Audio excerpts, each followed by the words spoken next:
Merci de votre fidélité aux réseaux sociaux, à la chaîne BGC Privé sur YouTube.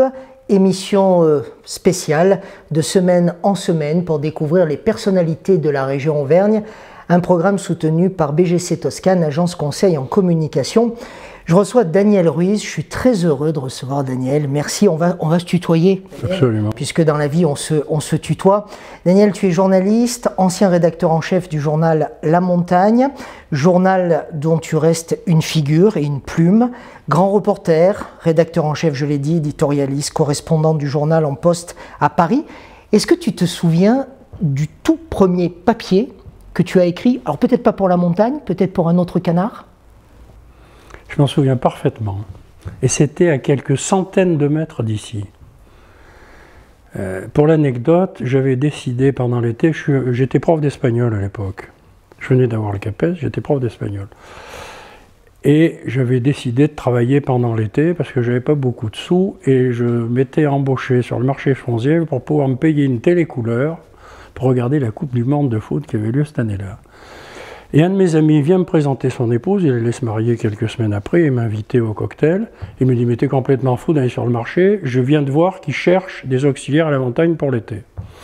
Le lendemain, j'ai été recruté, et j'ai pas eu le temps d'être recruté, puisque je suis rentré dans la rédaction locale, et Raymond Duclos, le père de Roland Duclos que tu connais, me dit « ah bah tu tombes bien, il y a un truc dans une demi-heure au Casino de Roya, c'est un documentaire de Jean Raspail qui s'appelle « La Guyane ». Enfer au paradis. Et il fallait faire un papier là-dessus. Et je suis monté suivre la conférence, je suis redescendu, j'ai fait un papier avec quelques aides de confrères autour.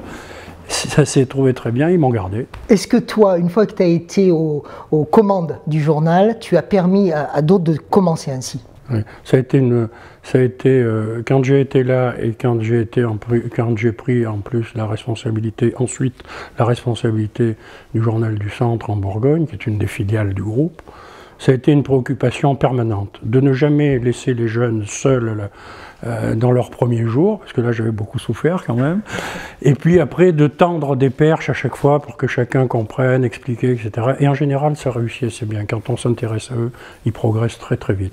Daniel, pendant toutes ces années, qu'est-ce qui t'a animé, toi, dans l'exercice de ton métier initial, pas celui de chef, pas celui d'éditorialiste, mais celui de journaliste? C'est... Oui. Chef, journaliste, tout ça, c'est un peu le même métier. Après, il faut un peu le sens du management, mais à part ça, c'est toujours le journalisme qui mène la réflexion dans les journaux. Moi, ce qui m'a animé, la facilité, ça serait de te répondre l'information. Plus que ça, je crois que c'est le rapport à l'environnement et au lecteur. Parce que ces gens-là... C'est-à-dire le territoire? Le territoire et les gens qui vivent sur le territoire. Donc il faut les connaître, ces gens? Voilà, il faut les connaître, il faut aller dehors. J'ai quand même déménagé 18 fois pour le journal, et j'ai fait beaucoup d'agences et beaucoup de départements, donc je connais plutôt bien les gens sur le terrain. Et d'ailleurs, je souffre un peu en ce moment, pour faire juste une petite piqûre sur l'actualité, je souffre en ce moment du peu de rapport qu'il y a entre ces gens qui sont sur les ronds-points, les gilets jaunes, et les gens qui sont de l'autre côté, qui prennent sans doute pas suffisamment, je ne suis pas en train de faire un plaidoyer pour les gilets jaunes, mais on a rompu un peu ce contact avec les gens qui vivent autour de nous et qui vivent dans ce qu'on appelle maladroitement les périphéries. C'est très difficile. Attends, tu es en train de nous dire que les journalistes, là, dans leur ensemble, ne vont pas suffisamment rencontrer ces personnes? Ils les stigmatisent? Je ne parle pas que des journalistes. D'ailleurs, tu sais comme moi que c'est devenu compliqué pour les journalistes d'approcher les ronds-points, parce que souvent on se fait vilipender, c'est difficile, mais je crois que la technostructure en général qui dirige le pays a du mal à se rendre compte de ce que sont les vraies préoccupations de ces gens qui n'arrivent pas à joindre les deux bouts. Alors après, ça n'excuse pas les violences, ça n'excuse rien du tout, mais voilà. Donc une préoccupation permanente du contact avec l'extérieur pour aller voir ce dont les gens ont besoin. Voilà. Qu'est-ce qui aura animé Daniel Ruiz? C'était la question. La préoccupation du contact permanent avec les gens, c'était la réponse de Daniel. Est-ce que, dit autrement, à l'époque, les journalistes de ton moment à toi avaient les moyens de ces ambitions? Est-ce que c'est encore possible aujourd'hui? Je crois que non. Les techniques, et moi je suis de l'époque où on prenait des notes, de la première partie de l'époque, où on prenait des notes sur des calepins qui étaient faits avec des bobinodes rotatives et des stylos bics.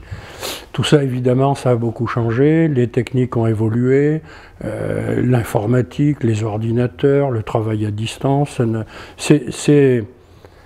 il y a une coupure quand même. Je crois que par l'informatique et par une certaine forme de modernité qui nous formate un peu, il y a une coupure quand même avec le terrain. La presse aujourd'hui dans son ensemble, que ce soit la presse écrite que tu connais bien, mais la presse audiovisuelle aussi, est vraiment décriée. Est-ce que c'est injuste ou est-ce qu'elle n'a qu'à s'en prendre qu'à elle-même? Il y a quand même de l'injustice là-dedans. On la charge de tous les péchés d'Israël, mais bon, c'est pas aussi brutal que ça. Il faut quand même que la presse, je pense qu'une petite exception pour la radio qui fait plutôt mieux son boulot que les autres formes de presse. Je crois que la presse doit balayer devant sa porte, à coup sûr. Ça veut dire quoi, ça? Ça veut dire qu'il faut revenir aux préoccupations qui sont celles des gens, il faut reparler de l'actualité de tous les jours, il faut que les gens se reconnaissent dans les informations qui passent dans le journal, il faut parler d'eux, quoi. Donc ça veut dire parler d'abord que les journalistes parlent d'eux-mêmes, parce que ce sont des citoyens comme les autres? On peut pas éviter qu'un journaliste qui vit dans la société autour de son journal revienne avec les préoccupations qui sont celles de son quartier, de son immeuble, et en tire des sujets. Les réseaux sociaux, l'avènement de l'information ou l'arrivée de l'information gratuite par Internet, c'est quelque chose qui t'a effrayé, que tu as subi et aujourd'hui tu fais avec, ou tu penses qu'il y a un combat possible encore? Non, mais il y a un combat. D'ailleurs, il faut se faire l'allié de cette forme d'information quand tu parles de l'information gratuite qui arrive par Internet.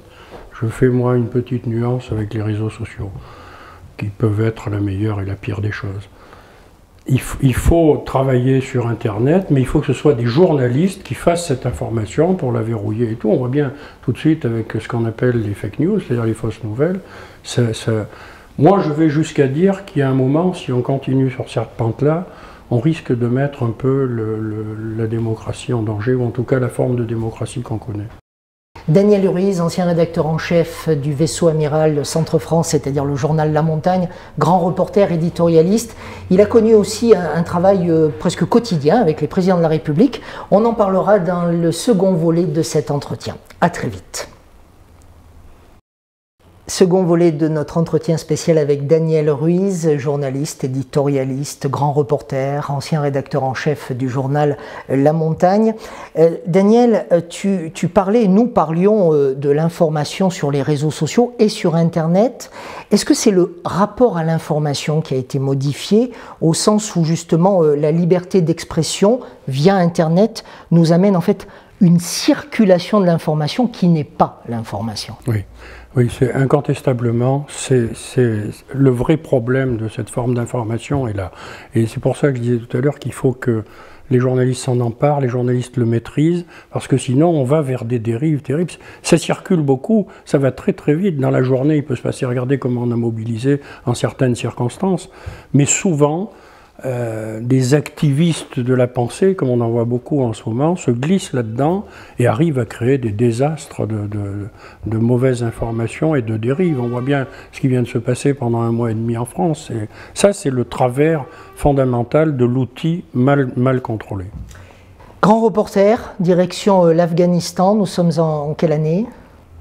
2009, en pleine guerre d'Afghanistan. Tu pars couvrir la guerre?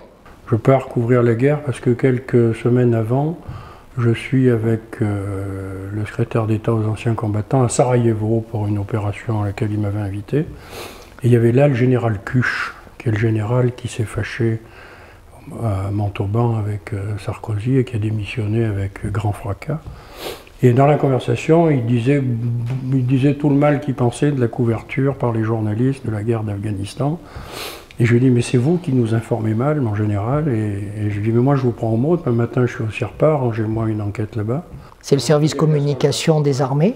Et il a téléphoné, le lendemain, il a appelé sur mon bureau, il m'a dit, l'amiral Prazuc vous attend. Vous partez.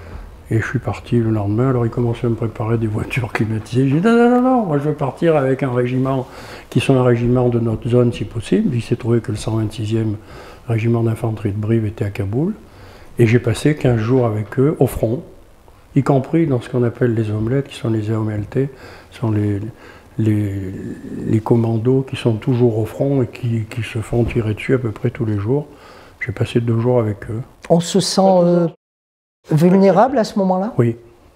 Oui, on se sent vulnérable parce que là, on n'avait pas. La guerre d'Afghanistan a fini par lasser un peu et les auditeurs, et les spectateurs, et les lecteurs, et donc les journalistes, mais il y a des incidents graves chaque jour. L'hôpital de campagne opère tous les jours des gens qui ont sauté sur des mines. Moi, j'ai sauté dans un VAB, un véhicule d'avant blindé. Il y a une mine qui nous a pris par-dessous. Une ou 2 bosses, mais c'est tout. Mais tous les jours, on s'est fait tirer dessus. Est-ce que tu t'es senti plus journaliste en revenant? Sans aucun doute. Sans aucun doute, et pour une raison qui jusque-là ne m'apparaissait pas au quotidien, c'est l'autonomie. C'est-à-dire? Quand on est dans le camp des forces internationales à Kaboul, on est bien seul. Ils ont autre chose à faire qu'à s'occuper de votre petite personne, ces types qui risquent leur vie tous les jours. Donc, rentrer dans les patrouilles, aller le soir dans les popotes pour savoir ce qu'on fait le lendemain, s'enfermer dans une piole et écrire son papier, trouver les moyens de le transmettre et tout, et là, d'un seul coup, on maîtrise tout d'un bout à l'autre. Et ça a été une très très belle expérience. C'est une partie aussi de ta vie en tant que journaliste où tu es éditorialiste. Alors dans la nomenclatura journalistique, l'éditorialiste c'est le must, c'est celui qui est quelque part accompli professionnellement. Et à ce titre, tu étais en résidence à Paris avec une accréditation permanente auprès de la présidence de la République. Tu as côtoyé les présidents de la République. Allez, une anecdote sur Chirac, une anecdote sur Sarkozy et sur Hollande. Tu es charmant, tu viens de me faire un beau compliment, mais ne me vieillis pas, j'ai pas connu Chirac, autrement que dans ses déplacements. Autant pour moi. Alors, Sarkozy et Hollande. Sarkozy, personnage charmant dans les déplacements, et avec nous en général, vraiment. Toujours courtois, toujours un peu énervé, toujours un peu excité, mais toujours très courtois.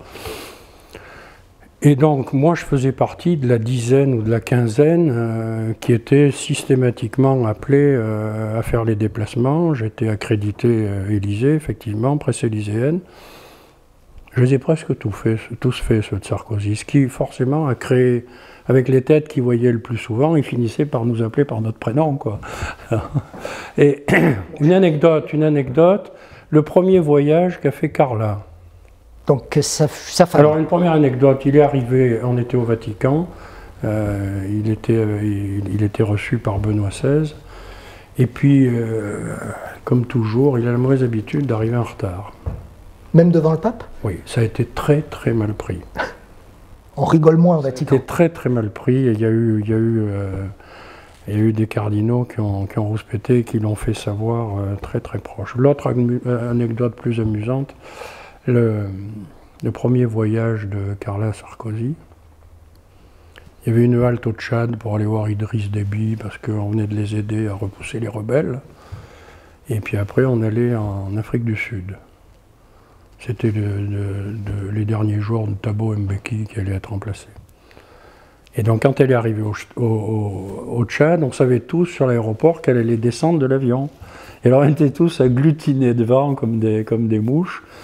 Et finalement, elle est sortie la dernière, alors très, très, très classe, très sobre, pas de bijoux, petit mocassin, un tailleur de grande marque sans doute, mais bref. Et puis elle est venue se mettre derrière, donc elle ne le voyait pas là-bas. Alors je suis allé la chercher, parce qu'après moi j'étais devenu un vieux loup là. Je suis allé la chercher, je l'ai fait passer, j'ai dit mettez-vous là, vous serez mieux. Ce qui m'a valu le lendemain d'être autorisé à faire avec elle le tour des townships dans une visite complètement privée et le surlendemain de rentrer dans la salle à manger de Nelson Mandela avec elle.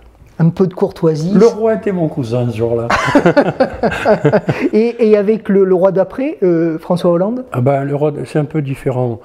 Oh, le visage de Daniel Ruiz se fige. Non, pas du tout. Non, c'est différent parce qu'il est de notre zone de diffusion, de la zone du journal.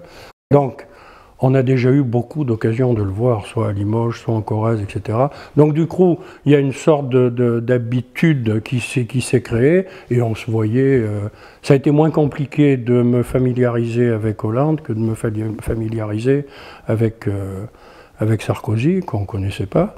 Et là, il m'a permis, lui, deux fois, de faire le voyage dans l'avion présidentiel. Ça nous changeait un peu de ce que les journalistes appelaient la bétaillère de l'Élysée. On a encore une petite minute, on en profite, Daniel, pour parler du doyenné de Brioude. C'est quelque chose qui te tient à cœur de manière très importante. C'est une nouvelle vie pour toi. Tu présides ce haut lieu d'exposition et de culture à Brioude. Oui, pas tout à fait par hasard. J'ai gardé une maison en Haute-Loire depuis mon premier poste dans la Haute-Loire, dans la vallée de l'Allier. Et donc j'ai gardé des relations avec les gens, et le maire de Brioude, Jean-Jacques Fauché, est venu me voir un jour à Brioude et m'a demandé si j'acceptais de prendre la présidence. Je lui ai dit que j'avais beaucoup de choses à faire par ailleurs, mais que s'il avait besoin d'une potiche, j'étais son homme. Et depuis, je suis à plein temps. 40 000 personnes, grâce à la potiche, 40 000 personnes qui sont venues voir les œuvres de Chagall en exposition exceptionnelle en 2018. On n'aura pas le scoop aujourd'hui, mais il y a un truc exceptionnel. Il se prépare un événement dont je pense qu'il sera au-delà de ce qu'on a connu l'année dernière avec Marc Chagall. Tu reviens nous en parler? Oui. T'es le bienvenu. Avec plaisir. Merci Daniel.